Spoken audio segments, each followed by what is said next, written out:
Bueno, señores, estamos aquí en este espacio Vivir con Fe, como cada semana, que le traemos a ustedes información y sobre todo contenido que pueda aportar a su vida cotidiana con Dios. El día de hoy creo que es un día muy especial porque me encuentro primero que todo con mi amada esposa aquí en cabina. Como ustedes comprenderán y ustedes podrán ver, no estamos en Gepiano, sino que hoy estamos compartiendo el estudio de nuestra segunda invitada del día de hoy, que no es una invitada cualquiera. Aquí tenemos a Orfa, la hermana Orfa, ¿verdad que sí? Sí, señor. Y también, no menos importante, también a Camila, Camila, como yo le digo, la jefecita, alias de Neurospace, señores, tienen que seguirla. Muy bien, 100%. muy bien. De una vez yo le doy su bombo, tienen que seguirla. Sube contenidos muy chulos y sobre todo de mucha edificación, no solamente para nosotros como cristianos, sino para cualquier persona que quiere conocer del cerebro. Y hoy, ya ustedes más o menos podrán ir entendiendo un poquito la dinámica. Vamos a hablar un poco sobre un tema que entendemos que ha sido de mucho estrago para la iglesia, y no solamente para la iglesia y todo aquel que tiene fe en Dios, sino también para cualquier persona. Y hablamos de nada más y nada menos que de la depresión. Sabemos que la depresión es una de las enfermedades mentales que más está atacando y que es de mayor crecimiento en los últimos años. Lamentablemente los pronósticos por los expertos, entre comillas, es que de aquí al 2030 las cosas no se va a poner mejor, y nosotros sabemos cuál es la verdad. Y para eso tenemos el día de hoy, en este episodio particularmente, esto va a ser una serie de 3, pero en este episodio vamos a hablar un poco sobre el fundamento de qué es lo que dice Dios sobre este tema, si realmente la Biblia dice algo sobre la depresión, si Dios tiene algo que decir sobre este tema, sobre la salud mental y específicamente sobre la depresión. Y para eso quiero que nuestra querida Orfa nos comparta un poquito de esa sabiduría que el Señor le ha entregado sobre este tema. Para los que no saben, Orfa es psicóloga también, aparte de pastor, es psicóloga de profesión, y creo que qué mejor persona que una persona que entiende la parte profesional, que en su trayecto ha aconsejado a tantas personas, como en calidad de pastora, para hablarnos de este tema y sobre todo de qué dice Dios sobre este tema. Quiero decir algo importante antes de pasarle la palabra, que a mí me llamó mucho la atención la manera en la cual Orfa se conduce, porque la primera vez que la conocí, voy donde ella y le digo, pastora. Me dice, pastora no, hermana Orfa. Y eso me llama mucho la atención y me habla mucho de su carácter, y bueno, sin darle mucho bombo, como uno dice, realmente me impactó mucho su forma y su humildad, y de verdad que me siento muy agradecido que usted nos preste este tiempo para conversar sobre este tema. Muchas gracias, Ricky, hermano Ricky. Así es. Este es un tema realmente, como acabas de decir, sumamente importante. Importante en toda su dimensión. Porque se nos ha olvidado como seres humanos que Dios nos hizo cuerpo, alma y espíritu. Somos seres que tenemos estos componentes, la parte material y la parte espiritual. Y le damos mucha importancia a cómo se siente el cuerpo, pero no le damos tanta importancia a cómo está, cuál es la condición, cuál es el estado de nuestra parte interior. Y justamente una depresión tiene que ver con la parte total del ser humano, porque se manifiesta en todas las áreas, pero sobre todo, y esto es lo que Dios quiere que volvamos a entender, que cuando se daña, se lastima, se hiere la parte interna, todo nuestro ser va a tener un impacto, y ese impacto va a traernos diferentes reacciones. Que si la Biblia habla de esto, que si Dios nos habla de esto, claro que sí. Yo solo quiero leer uno de esos salmos. Yo creo que todos aquí sabemos que David fue un hombre que por muchas situaciones que tuvo que atravesar, fue una persona que durante muchos años, de tiempo en tiempo, expresaba su dolor, hablaba de su depresión, hablaba de su profunda tristeza y luego depresión. Sí, que eso Entonces, es una palabrita que hay que hacer. Sí, una parece que es lo mismo, Sí, pero no es lo mismo. Porque ahora todo el mundo se dice a sí mismo, no, que yo estoy en depresión. Sí. Y más entre los jóvenes. Exacto, exacto. Y muchos están deprimidos, pero Sí. muchos están tristes. No han llegado a ese punto. Y hacer la diferencia es sumamente importante para bien de todos. Pero en uno de sus salmos, Salmo 43 específicamente, el versículo 3, David dice, mis lágrimas han sido mi alimento de día y de noche. Mientras me dicen todo el día, ¿dónde está tu Dios? Me acuerdo de estas cosas y derramo mi alma dentro de mí. Él está hablando de lo que él está sintiendo y de la condición en que él está. Cuando una persona dice día y noche, derramo mis lágrimas, está diciendo el día entero estoy sumamente deprimido. No hay descanso, no hay alivio. Y esto devasta a un ser humano. Su alma, cuando no está llena de lo que es el gozo de Dios, de que es Dios que trae el gozo estable, no la alegría momentánea, sino el gozo. Cuando eso no está, sufrimos profundamente. En ese mismo salmo, David habla de cómo él es restaurado. Y esto es lo bello. Yo creo que en alguno de estos segmentos vamos a hablar de eso. Claro. Pero hablando específicamente de eso, en el versículo 5 él dice, ¿por qué te abates? Hay un monólogo. Llega un punto en que él empieza a hablar consigo mismo, lo cual es una de las cosas que en este tiempo se ha perdido. Y por eso no somos muchas veces capaces de racionalizar qué nos ocurre. No meditamos en las cosas, simplemente sentimiento, emoción.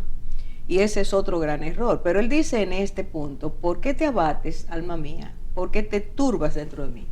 Dos elementos básicos que encontramos en una depresión, el abatimiento y la turbación, esa confusión de pensamientos, de emociones que no sabemos cómo vamos a resolver.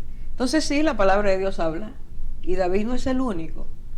Nosotros tenemos varios hombres en la palabra de Dios que sufrieron fuertes depresiones, siervos reales de Dios. Sí. Pero vemos que todos fueron sacados de ahí y esa es la gran esperanza. Claro. Quisiera que, a propósito de que ese salmo menciona esa condición de que día y noche, recuerdo mucho básicamente cuando un sentimiento de tristeza profunda como puede ser ese es considerado una depresión. No sé si Camila, quizá tú quisieras decirnos un poquito sobre, bueno, cuándo realmente podemos decir hay una depresión.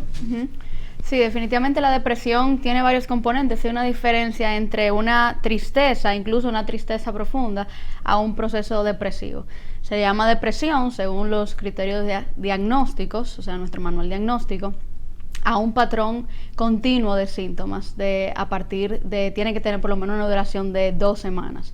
Y hay periodos más largos a los que ya se le llama una depresión severa o distimia, en los cuales se mantiene un estado depresivo, como un bajo estado de ánimo por más de 2 años.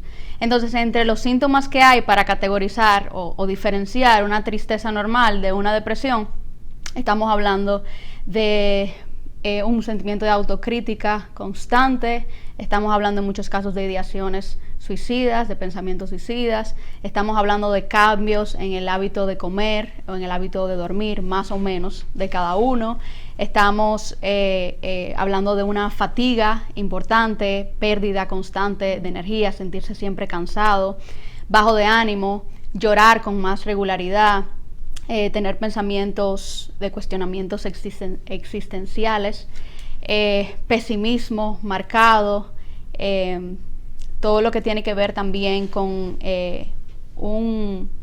una despreciación generalizada por el placer, por las cosas. Antes me gustaba algo y de repente ya no tengo ganas de hacerlo, o una pérdida constante de gozo en la vida. Sin ánimo, sin sal. Sin ánimo, sin sal. Entonces me despierto y no tengo motivación, me despierto y no sé hacia dónde voy, todos los días me dan igual, no tengo norte. Y ya ahí podemos, como este patrón de síntomas que se mantienen, porque podemos tener todos estos síntomas y no duran, ¿qué? 3 días, 4 días por una situación permanente, pero ya cuando se pasan de las 2 semanas ya estamos hablando de un proceso depresivo, si todo eso lo vemos en conjunto. Falta de concentración también. También ese es uno de los síntomas más comunes. Ok. O sea que vemos aquí que estos son situaciones que aparentemente, según lo que tú describes, pudiera ser más común de lo que uno se imagina. Ujú. Porque mientras tú ibas hablando, o sea, pareciera como algo que no es tan difícil de alcanzar en este tiempo. Ujú. Y es Lamentablemente. silente, es muy silente. Déjame decir, no solo tú dices que no es difícil de alcanzar, yo diría que no es difícil de que nos alcance. De que nos alcanza. Porque hay una cantidad de cosas que nos rodean, que nos inducen a eso, nos van llevando a Totalmente. eso. Ujú. Tú, al principio, tú dijiste que se decía que para el 2030 estas cosas serían muy comunes. Realmente, la Organización Mundial de la Salud vaticinó Ujú. que para el 2030 las personas iban a estar en su mayoría deprimidas. Es decir, un diagnóstico tan fuerte, Ujú. decretar, entre comillas, algo tan fuerte. Pero hoy nos damos cuenta de que las situaciones ambientales, sociales, familiares, todo lo que se mueve es como si estuviera concatenado para que diera a luz el que la mayor parte de las personas estén deprimidas. Y ellos incluso dijeron que iba a ser la primera causa de La enfermedad. enfermedad iba a ser la más En el 2030. sin No, duda. eso es sorprendente y hasta medio maquiavélico, si Totalmente. pudiéramos decirlo, porque lo que se vislumbra es como si fuese una planificación, y sin entrar en ese tema, al día de hoy estamos cerca de un 20%. Y que ellos digan que ya para el 2030, que estamos a pocos años, Ujú. va a padecer un 50%, ya eso me habla de unas cifras descomunales. O sea que definitivamente esto es un tema que a la iglesia le compete, porque nosotros todos somos seres humanos. Ujú. Entonces, con más razón debemos entender qué dice Dios sobre este tema. Entonces, quizás quisiéramos como seguir profundizando un poquito. Ya vemos que definitivamente la palabra dice, y la palabra nos enseña que hubieron personas, hombres de Dios, como por ejemplo el caso de David, que podemos decir que estuvieron en un proceso de depresión. Ahora, mi pregunta sería, más allá de esas experiencias, entonces, ¿qué dice Dios sobre este tema? ¿Y cuáles serían quizás esas posibles, no sé, soluciones o alternativas que el Señor nos presenta, esas herramientas, para nosotros hacer combate a una situación tan abrumadora como la que estamos viviendo hoy con la depresión? Vuelvo otra vez al punto que mencioné hace un rato, de que nosotros nos hemos olvidado que Dios es nuestro creador. No solo nos hemos olvidado, hemos llegado al punto de decir, no existe, rechazo esa idea. Mientras más rechacemos esa idea, menos capacidad tendremos de entendernos a nosotros mismos y de entender por qué nuestro prójimo o nuestros prójimos sufren o tienen estas dificultades. Nosotros vivimos dentro de un entorno. Dios nos hizo seres que tengamos relación, querramos o no querramos. Entonces, cuando uno está sufriendo, de alguna forma los otros también. De hecho, las estadísticas dicen que uno de los grandes problemas es que el que está sufriendo también afecta a su entorno. Entonces, todos estamos o debemos tratar de saber qué dice Dios. Y la palabra de Dios nos habla de algunas cosas. Yo voy a decir con toda humildad que mi querida hermana, psicóloga también, Loren Yabra, y yo, en un tiempo en que el Señor nos dijo, hablen de la depresión, también le preguntamos, pero danos tu perspectiva de lo que es la depresión, tú nos conoces. Y el Señor nos empezó a decir algunas cosas, y yo quisiera mencionar algunas. En primer lugar, dice, una persona deprimida ha descubierto varias cosas. O sea, descubrir quiere decir, entendió en algún momento, se dio cuenta en algún momento de varias cosas. En primer lugar, que todo es vanidad. Le ocurrió, si vamos a la palabra de Dios, a ese sabio, un hombre que tenía todas sus necesidades resueltas, todas, Salomón.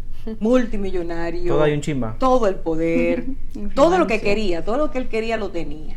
Es decir, no había carencias aparentemente de ningún tipo. Sin embargo, este hombre llega a esa conclusión: vanidad de vanidades, todo es vanidad.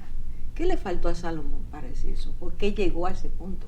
De hecho, él habla en el capítulo 2 de que la vida llegó a serle totalmente desabrida. Una de las cosas que mencionaba hace un rato Camila.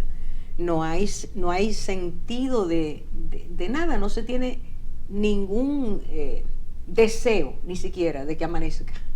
Todo es negro, todo está vacío, todo. El Señor nos dice, hay una forma de ver que lleva a la persona a ir entrando en ese proceso. Descubre que todo es vanidad, nada tiene peso, nada tiene valor, todo parece vacío. Y esa persona empieza a tener esa sensación existencial que nos hace tanto daño, sensación de vacío, de ¿para qué estoy? ¿Qué es lo que estoy haciendo? Nada me importa. Eso va aislando al ser de sí mismo. Nosotros nos vamos aislando, primero aislando de nosotros mismos. Y eso va en decadencia hasta llegar a aislarnos del medio en que estamos. El Señor nos habló claramente de que empezamos a mirar, llegamos a ese punto de mirar lo vano y de pensar que todo es vano, porque hemos tenido una pérdida de mirar lo que realmente tiene importancia. Y cuando miramos lo que es importante como si no existiera, Dios le llama a eso ausencia de fe. No vemos la fe, que es el eslabón, es el vínculo que Dios nos da para poder entender quién es Dios y quiénes somos nosotros. Entonces nos volvemos superficiales y vemos todo transitorio, todo se acaba, nada tiene importancia, no tengo por qué poner mi atención en eso. Y de esa forma de ser, por eso lo que es cotidiano y antes te daba el placer de trabajar, el placer de estar con otros, de compartir, se convierte en algo pesado. Es una carga y todo empieza a desmoronarse. No hay sensación de valor, de que esto es importante, sino todo va quedando en un vacío. La vida también se ve de esa forma. Y empiezan pensamientos incorrectos, que tú los mencionaste hace un rato.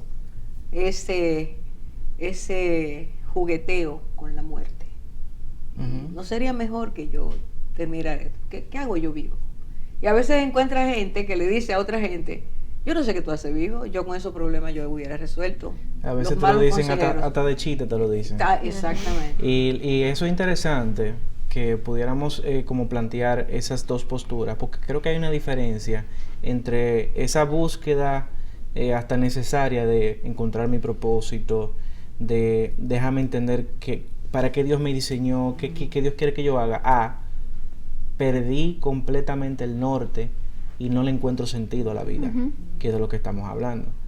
Y es interesante poder hacer esa separación para que no caigamos quizá en una confusión de si estoy buscando propósito en la vida, en el Señor, de no caer en ese terreno. Porque creo que ahí es donde definitivamente el tema de poder identificar los tiempos, la circunstancia en la que vivimos, creo que pueden marcar una diferencia. Al momento de yo, por ejemplo, analizarme, como usted decía, esa capacidad de ser crítico con uno, de poder pensar, que creo que hasta cierto punto se ha perdido ciertamente en este tiempo. Es importante que nosotros podamos hacer esa separación. Y definitivamente si tenemos claro la palabra del Señor y que definitivamente la palabra también nos resalta y nos habla sobre este tema, y tener la verdad clara nos ayuda a poder entonces no caer en esos vacíos, esos cuestionamientos. Pero ¿qué pasa entonces cuando vemos un caso como ese? Que tenemos una persona que te dice todo lo que debería de, o esa misma persona se ve en esa circunstancia de hasta tener pensamientos suicidas. ¿Qué sucede en esos casos? Hay una palabra ahora mismo que acabas de decir eso, que el Señor ha traído a mí, que siempre me llamó la atención de Jeremías, cuando hablaba de él. Jeremías es uno de los profetas preciosos de la palabra de Dios, que Dios levantó. Pero Jeremías era un hombre muy sensible. Las personas sensibles tenemos ese elemento, esa parte en nuestro ser, de que cuando las cosas nos lastiman o cuando entendemos que debe ser de alguna forma y no es, tenemos la tendencia a perder el ánimo. Ay, sí, yo soy así. Yo leía a Jeremías, ahora que tú lo mencionas, que pero este hombre sí se queja. Bueno, le llaman el que el profeta lloró. Él lloró. Este hombre sí es sensible, ahora que tú lo mencionas, yo lo leía y tuve ese pensamiento. Bueno, es eso, Tú no eres muy tan llorona. sensible. No, Entonces, soy sensible. sí, y fíjense, si ustedes se dan cuenta, ya que hablas de, que no se me vaya la idea de lo que empecé a decir, si ustedes leen el capítulo 1, Dios le habla a Jeremías, le habló 2 veces o 3 veces de esa forma, le dijo, yo te voy a hacer como muro de bronce. Dios le está diciendo, Wow. yo voy a darte un valor especial, una fuerza especial. Lo va a fortalecer. Claro, porque el Señor conocía cómo era, Él fue que lo hizo así, sensible. Pero muchas veces nuestra sensibilidad nos lleva al extremo de que en lugar de buscar ser fortalecidos en Dios, nos dejamos arrastrar por las circunstancias, el tambaleo, la tempestad que llegó, la cosa inesperada. Entonces, cuando una persona está teniendo ese problema, esa incapacidad de ver qué me está pasando o de tratar de ver y no encontrar la respuesta, es necesario, es urgente que nos acerquemos a Dios para empezar a entender nuestro propósito. Tú dijiste una palabra clave. ¿Para qué Dios me creó? Pero si yo me alejo de Dios, yo no puedo saber para qué Dios me creó. Entonces Por tengo supuesto. que llenar vacíos. Mi alma requiere ser llenada. Si no lo lleno, no la lleno de quién es Dios y las cosas que Dios tiene para cada una de nuestras vidas, la voy a llenar con cualquier cosa. ¿Qué fue lo que le pasó a Salomón? De tener un contacto con Dios directo y saber quién era Dios y pedirle, yo quiero que tú seas quien dirija, enséñame a gobernar. Después que ya estaba, ¿verdad? Que vinieron las bonanzas. Entonces, Que es una pregunta Salomón, interesante, ¿qué pasó con toda esa sabiduría? ajá, si no la usamos bien, ¿qué pasa con ella? Ujú. Si No él lo sé. llegó a pensar que él podía, mire, Salomón nos menciona algo que es terrible. Él dice, entonces le dije a mi corazón, diviértete. Y yo pensé que la locura y la sabiduría podían ir juntos. Él lo dice en el capítulo 1 y el capítulo 2. O sea, ¿cómo tú piensas eso, un hombre tan sabio? Perdió el propósito. Hay que venir al propósito. Hay que entender que el propósito es lo vital. Todos nosotros, todo ser humano, tú que nos estás oyendo, fuiste creado con Dios con propósito, por Dios con propósito. Y tenemos que estar cerca de Él para que Él nos lo enseñe. Cuando se pierde ese propósito y empezamos a ver que aquello en lo que teníamos nuestra fe, nuestra esperanza, nuestra seguridad en este mundo se diluye o no es tan fuerte como creíamos o no nos trae el placer o el disfrute que creíamos, empezamos a ver vano, todo es vano, todo es falso, todo es feo y empezamos a ver la fealdad del mundo. Y la fealdad de la traición, y la fealdad de todas esas cosas que son las que lastiman el alma. El alma lastimada no puede sobrevivir. Y es por eso que caemos en esas depresiones. Nada tiene sentido. Al regresar a Dios, Él empieza a enseñarnos. Y eso es lo bonito. Miren las historias de Elías, la historia de Jeremías, la historia de Job. Jonás. Jonás Dijo que tiene una personalidad que habría que estudiar. un poco colérica, sí. Sí, pero dijo, o sea, denunció de su propia boca que prefería morirse Sí, sí. en un momento dado. Sí, pero él no quería que se salve esa gente, no, yo prefiero, o sea. Sí, Hay definitivamente. situaciones que a veces no queremos el propósito de Dios, esa es otra cosa. Ujú. Sí. Ahora bien, entonces, viendo ya que en definitiva a Dios le interesa que nosotros podamos entender su propósito naturalmente porque es su propósito. Me parece irónico que la gente piense que no tiene propósito cuando Él es el que le interesa que la gente entienda su Que propósito tengamos, claro. y que tengamos propósito Él como creador de nosotros. ¿Cómo nosotros podemos entonces, viéndonos en una circunstancia donde posiblemente la persona está en un cuadro depresivo, cómo la persona puede encontrar esa respuesta? Porque hay muchas personas que intentan genuinamente, a veces no saben cómo cómo encontrar esas respuestas en el Señor. Tú sabes que una de las cosas que muchas veces nos impide entender lo que Dios quiere para nuestras vidas, vuelvo a decir, es nuestra forma de ver. De nuestra forma de ver a Dios, nuestra forma de entender o de tratar de entender cómo es Dios, nuestra forma de entender por qué me pasa esto. Pocas veces no decimos para qué me pasa, sino por qué me pasa. Todas esas cosas son impedimentos. Y tenemos espiritualmente, y la palabra lo menciona en Pedro, tenemos una visión corta o tenemos una visión sana. Tenemos astigmatismo o tenemos miopía espiritual, es real. Ujú. Y vemos cosas desde ángulos que nos van a hacer daños, nos van a hacer daño. Una persona que solo se centra en sus circunstancias, en sus problemas, en sus fracasos, que se centre en el futuro y lo vea sin esperanza, que esté abrumado por la cantidad de cosas que tiene y no sabe cómo manejarlas. Todas esas cosas aplastan y llega un momento en que, bueno, hay una crisis. ¿Cómo regresar? Hay que ser humilde y empezar a decirle a Dios, yo quiero que tú me enseñes a ver. Ahí empieza. Es tan sencillo como eso, pero nos parece que eso es, no, es un disparate. ¿Sabe qué hemos perdido? Por la falta de fe, la capacidad de esperar. Para oír a Dios hay que esperar, porque Él está trabajando con nuestro corazón para que sea receptivo. Si no es un corazón receptivo, aunque Dios le hable con un megáfono, no lo va a oír. Entonces hay que empezar a desarrollar la paciencia que nos enseña a tener esperanza. Y ahí empezamos a escuchar a Dios. Es que yo no tengo tiempo, yo estoy desesperado, yo lo que quiero es que me resuelvan. Bueno, ese es el primer paso. Hay que darlo, porque no vamos a encontrar sanidad si no damos pasos.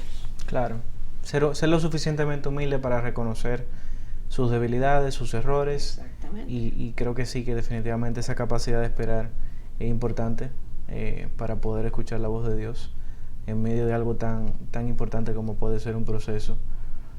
La salida de un proceso como una depresión, creo que es algo muy difícil. Quizá pudiéramos de repente, como para ir poniéndole como decimos nosotros dominicanos, la tapa al pomo, algún ejemplo que pudiéramos ver. Quizás usted ahorita habló de los salmos, quizás en otro punto de la palabra, de alguna persona que pudiera servir como referencia en la palabra de esto que estamos hablando, de cómo utilizar a Dios en el sentido de aferrarme a Él como esa esperanza, ser paciente para salir de un proceso como ese. Bueno, vamos a tomar el punto crítico, el punto más crítico del profeta Elías. Vamos a partir de ahí. Okay. ¿Qué lleva a Elías a lo primero que hace es escapar? Porque hay una amenaza, hay una amenaza real. Y la persona que lo amenazaba no es que estaba diciendo que es para asustarlo, no era que No realmente al otro día en 24 horas yo te mato. Sí, para poner a la gente en contexto, este gran profeta acababa de tener quizá una de sus victorias más avasallantes frente al enemigo, donde literalmente más de 400 profetas, no recuerdo exactamente el número, creo que eran 450. Sí, 450 de un lado y 400 de otro. 450 profetas de Baal literalmente fueron consumidos, y este profeta demostró el poder de Dios, y literalmente él, saliendo de su victoria, se mete en una cueva. Se mete en una cueva a causa de unas amenazas de esta perseguidora famosa, Jezabel, ¿verdad? Y es interesante cómo se da ese contraste. Y una de las cosas que para mí más interesante de ese caso es ese sub y baja de emociones, que sabemos que en psicología es algo que se da muy frecuente cuando una persona pasa por un proceso como este. O sea, Elías viene de un hype, de un momento, vamos a decir, de gloria, de las alturas, literalmente a encuevarse, a meterse en una cueva. Y a cuestionar muchas cosas. Efectivamente. Entonces, ese contraste en un hombre como él, siempre a los espectadores nos parece absurdo. ¿Cómo? Si tú estuviste ahí y conoces a Dios, ¿cómo tú te vas a meter ahí? O sea, no, el primer punto es que no entendemos por qué una persona se deprime. Ujú. Claro, no lo podemos entender porque eso está pasando dentro de una persona. Esa persona conoce sus circunstancias o no las conoce, pero es su problema, es su aflicción. Y lo que debemos tener es misericordia y compasión, Ujú. porque está luchando con sus cosas y ver cómo lo podemos ayudar. Elías no tenía a quien clamar en ese momento, no tenía un grupo de apoyo que pudiera ayudar, solo tenía a Dios, pero Dios es más que suficiente y él lo conocía. Pero este hombre, el punto clave es que frente a una situación de amenaza, el primer elemento dice, tuvo miedo. Empecemos por ahí. Muchas de nuestras depresiones empiezan con el miedo. Miedo a, miedo a, miedo a. Y tú lo miras y dices, pero ¿por qué miedo? ¿Por qué? Tú tienes esto, tú tienes que... Pero hay un miedo, es una emoción. Y esta emoción puede llevar a la persona a un desgaste tan grande, tan profundo, que salga al otro punto que se llama escapismo.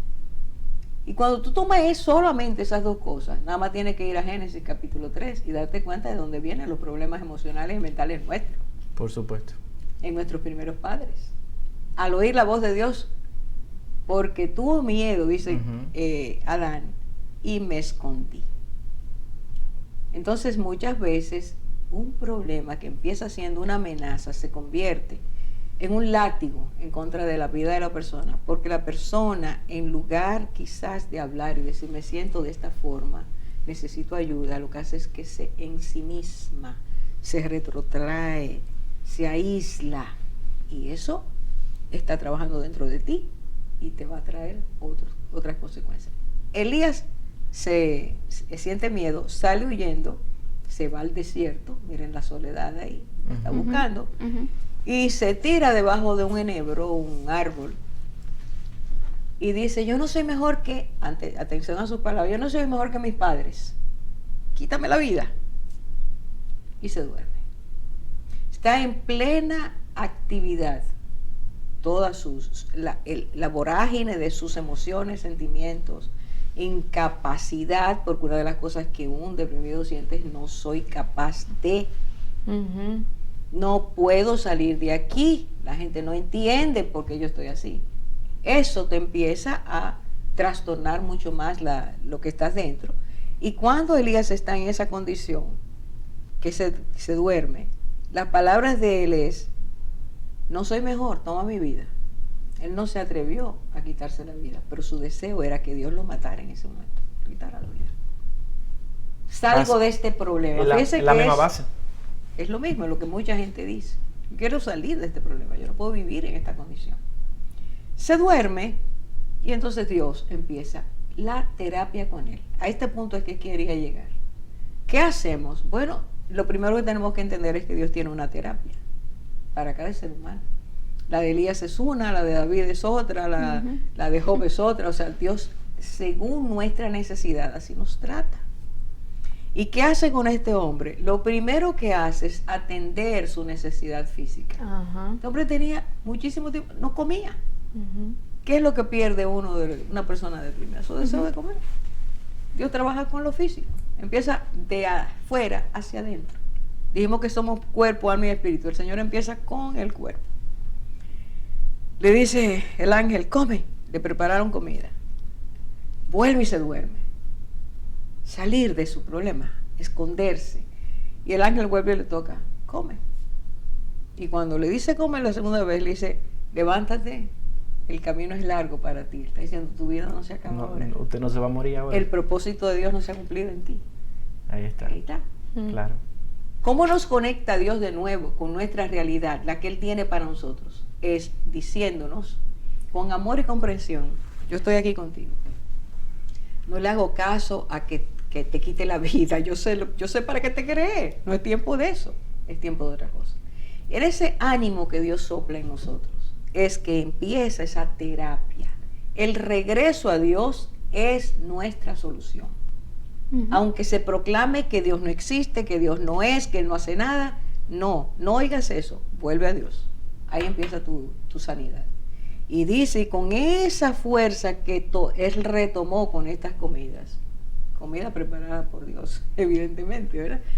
fuerza espiritual, fuerza mental, fuerza emocional, fuerza física, dice que este hombre caminó 40 días y 40 noches hasta llegar a ese monte, tú mencionas ahorita, donde él se metió en la cueva.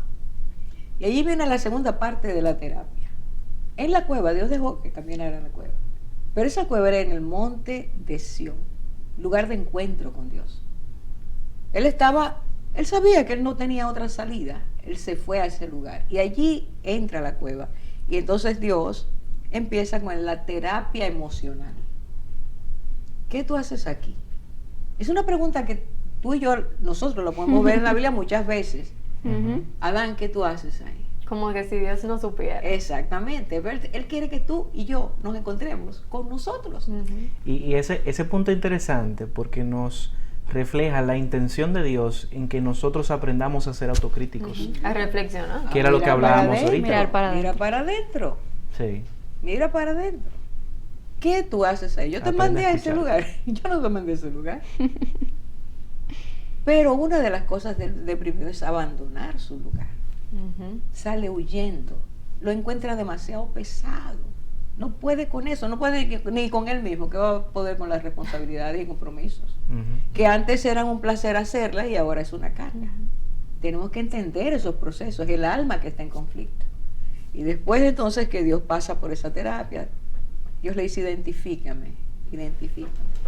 Lo pone entonces en la parte de la terapia de vuelve a reconocer quién yo soy. Yo no he cambiado. Jeremías decía, tú te has convertido para mí. Y empieza a decir muchísimas cosas. Ese no es Dios. Pero en nuestra aflicción, en nuestro quebranto, en nuestra percepción cambia. Cambia. Y ahí no vale que tú le digas a la gente, no, es que tú no puedes pensar así. No, comprende que está en una crisis. Y Dios lo lleva ahí, hasta que le dice, sal de la cueva. Cuando identificó a Dios en el sonido suave y apacible, porque en esa tormenta en que nos metemos, Dios no nos habla con otra tormenta, nos habla con paz. Sí, porque tormenta tiene él adentro. Exactamente. Y Dios le mandó viento fuerte, dice, Dios no estaba ahí. Elías sabía quién era Dios. Dios te va a llevar a ese punto. Y cuando estés en ese punto, entonces te va a decir, sal de ahí. Vamos. Retoma mi propósito para tu vida. Eso es interesante, Orfa. Pero Elías conocía a Dios. Sin duda. Esa es la gran ventaja. Y esa es la ventaja que tenía Elías. Claro. Pero ¿qué le podemos decir a una persona que quizás nos está escuchando ahora mismo y de repente, vamos a decir que si está en Dominicana había escuchado de Dios, a menos que viva abajo de una piedra, o otra persona que nos puede estar escuchando que de repente nunca ha escuchado de Dios? O sea, ¿qué pasa? Porque es una persona que necesita confrontarse con la verdad. Él ya conocía la verdad. ¿Qué le decimos a una persona que no ha tenido ese encuentro con Dios? Hay un gran desbalance entre la persona que conoce a Dios y la persona que no conoce a Dios. Claro, dentro del espectro de lo que es conocer a Dios, vemos a Job, que terminó diciendo, al conocer a Dios en la dimensión mayor, de oídas te había oído, pero ahora mis ojos te ven. Hay un crecimiento en la vida espiritual. Ahora, el que no tiene a Dios, no conoce a Dios, necesita empezar a oírlo. Y ustedes lo saben, Dios está en nuestros corazones, su voz está escrita en nuestro corazón. Por eso dije ahorita, y vuelvo a reenfatizar, caminar de nuevo a Dios, decir, yo te necesito. Mira lo que pasa, ¿qué tenemos ahora? Sombras, tinieblas, tempestad, sonidos fuertes, voces en nuestro interior, tristeza permanente, es lo que tenemos dentro, es una locura lo que hay dentro. Pero ¿qué es lo que Dios dijo? Ustedes no aprendieron a ver, tienen que aprender a verme. Y eso se llama regresar a Dios de nuevo. ¿Qué le cuesta a una persona en esa locura, en ese desbalance? ¿Qué le cuesta? Decir, yo necesito que Dios me ponga en orden. Eso es lo que necesitamos, decirle a Dios, yo necesito que tú me pongas en orden. Enséñame cómo ver, enséñame cómo empezar a ver la vida. No oír lo que tu enemigo te está diciendo, acaba contigo, ya tú no tienes salida. Que eso es lo que nos dice nuestro enemigo. Claro. Y es real lo que lo dice. Claro. Pero decirle, salir ese grito de auxilio. auxíliame, enséñame, diríjame, enséñame a ver, enfócame. Ese es el pequeño paso que va a hacer la diferencia. Como dije ahorita, nosotros queremos que se resuelva de un momento a otro, pero Ay, no sí. caímos ahí de un momento a otro. No caímos ahí de un momento a otro. No, definitivamente. Hay un regresa, que fue lo que Dios le dijo a Elías. Regresa por el camino que yo te tracé. Ajá. Tuvo Por que tu caminar. camino, le decía. Exactamente. Tuvo que caminar todo ese trayecto. Señores, este tema da para muchísimo. Pero mucho. Pudiéramos hablar aquí por horas y específicamente sobre cómo la palabra tiene las herramientas para que una persona pueda trabajar y enfrentar la depresión y cualquier otra condición, no solamente la depresión, pero en el caso de lo que nos atañe. Y quiero que usted quizás dé unas palabras finales. Me gustó muchísimo ese reenfoque como ese eje principal. Creo que es una herramienta que nosotros mismos hasta la pasamos por desapercibido con otros temas, y creo que eso es muy importante. Pero quizá darle unas últimas palabras de esperanzas a aquellas personas que quizá en este momento se puedan estar encontrando en una situación como esta y estén buscando en la palabra, en el Señor o en alguna persona que los guíe hacia Dios esa solución. Mira, la solución que el Señor da es muy bella, pero de verdad que yo no sé si tenemos el tiempo suficiente para poderla tocar. Pero Dios, en el libro de Isaías, dice: al que tiene sed, al que tiene hambre, que venga a mí. Y yo le voy a regalar pan, le voy a dar leche y le voy a dar vino, sin dinero y sin precio. Y lo que está diciendo el Señor es: hay un desgaste tan profundo en el alma porque has recibido, se ha quedado vacía. Y al quedarse vacía, el cuerpo está recibiendo todo ese desajuste. O sea, los libros lo dicen, cuando se desequilibra, cuando el alma no encuentra su balance, claro, la psicología no habla del alma, pero esa parte interior, cuando no encuentra el balance, llega a golpear el cuerpo. Por eso se siente, todas estas cosas químicas se descomponen. Porque el alma es la parte que necesita ser llenada por el Espíritu. Entonces, el Señor quiere que esa falta de alimento espiritual, esa falta de sostén emocional, esa falta de llenura en términos de lo que significa estabilidad, reposo, paz, sea totalmente nutrida por ese alimento que Dios tiene, que representa el vino, el gozo, que representa la leche, todos los nutrientes que tú necesitas para volver a crecer. Es el alimento infantil. Claro. Pero es el alimento que necesitamos cuando nos hemos quedado tan atrás. El pan, el sustento de Dios, la palabra de Dios. Dios dice: vengan a mí, yo les voy a dar eso sin dinero. No les va a costar nada. Pero hay que reconocer de nuevo que necesitamos eso. Entonces, eso en términos prácticos significa que si yo no tengo fe, Dios me está diciendo: yo te lo voy a dar. Que si yo no tengo estabilidad, yo te voy a dar estabilidad. Que si te sientes inseguro, yo te voy a dar seguridad. Que si te sientes agotado, yo te voy a dar paz. Que si te sientes angustiado, yo voy a ponerte el reposo mío dentro de ti. Es decir, cada carencia, que son los nutrientes que el alma necesita y que no tiene en la crisis, Dios dice que los va a dar. Entonces vamos a darnos la oportunidad de que Dios nos recomponga y vamos a darle a Él la libertad de que Él haga con nuestras vidas lo que Él quiere. Pero eso se llama humildad. Y el hombre de este tiempo, la mujer de este tiempo, no quieren eso. Lamentablemente, creo que el orgullo es uno de los problemas principales que nosotros como seres humanos enfrentamos en este tiempo. Y es lo que muchas veces nos cuesta en el día a día, poder reconocer a Dios en todo lo que hacemos. Señores, el tiempo se nos ha ido. Como bien lo decíamos, esto no da el tiempo para hablar sobre un tema tan profundo. Y simplemente esperar que si algo ustedes han recibido, que ustedes puedan de repente volver a escucharlo, repasarlo, meditarlo. Naturalmente también pueden escribirnos. Es importante que usted sepa que cuenta con nosotros para orientar y referir, o la ayuda que el Espíritu Santo nos ponga a nosotros, porque definitivamente esto es un tema que nosotros como cuerpo, como iglesia, como hermanos en la fe, tenemos que ser solidarios y tenemos que crecer. Simple y llanamente manténgase atento, porque vamos a tocar este tema desde otras dos perspectivas en los siguientes 2 capítulos que vamos a estar hablando sobre la depresión. Agradecerle esa impartición que usted nos dio sobre este tema y nada, manténganse en sintonía y nos vemos en el próximo episodio.